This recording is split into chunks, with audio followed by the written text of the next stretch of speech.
Ogres vēstures un mākslas muzeja apmeklētājiem ir iespēja apskatīt divas izstādes, kas saistītas ar Lāčplēsi.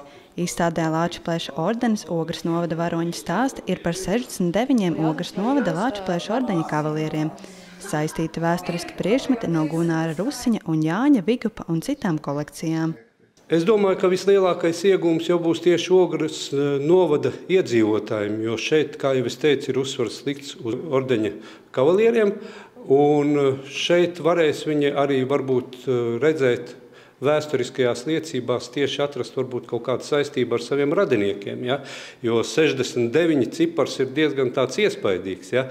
Kas nozīmīgi ir tas, ka mūsdienu paudze to var redzēt un saprast, ka tā Latvijas brīvība nav kā dāvana, bet to ir mūsu vecvectēvi cīnījušies ar ieročiem rokās. Daudziem tas ir prasījis dzīvību, un aiz katra no ordeņa kavalieriem ir kaut kāda savs dzīves stāsts, pārliecība un iespēja redzēt to cilvēku vienotību, kas šo brīvību mums ir izcīnījuši.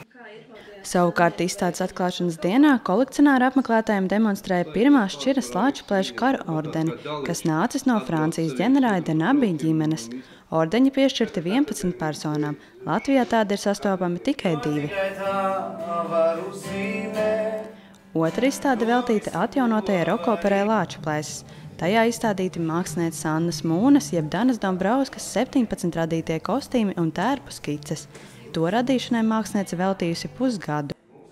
Pat vēl pirms burtiski dažām minūtēm manās rokās bija ādatas un diegi. Es nebiju gatava tam, ka tas darbs būs tik milzīgs, prasīs tik daudz. Es to nojautu, bet tas ir stāsts par to, ka es nespēju pusdarīt darbiņu, es nespēju pa pusē kaut ko darīt. Ja es daru līdz galam, maksimāli. Anna Mūna ir gatavojusi brīnišķīgus tērpus. Viņa ir ļoti izcila māksliniece, garīga, iekšēji skaists cilvēks, un tāds ir bijis arī šis uzstādījums uz gaismu.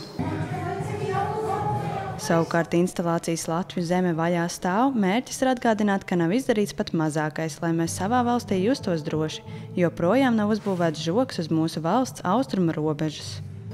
Esam modri, sargājam savu zemi, lai esam drosmīgi, apdomīgi, ka viss ir skaisti varbūt līdz zināmam brīdim.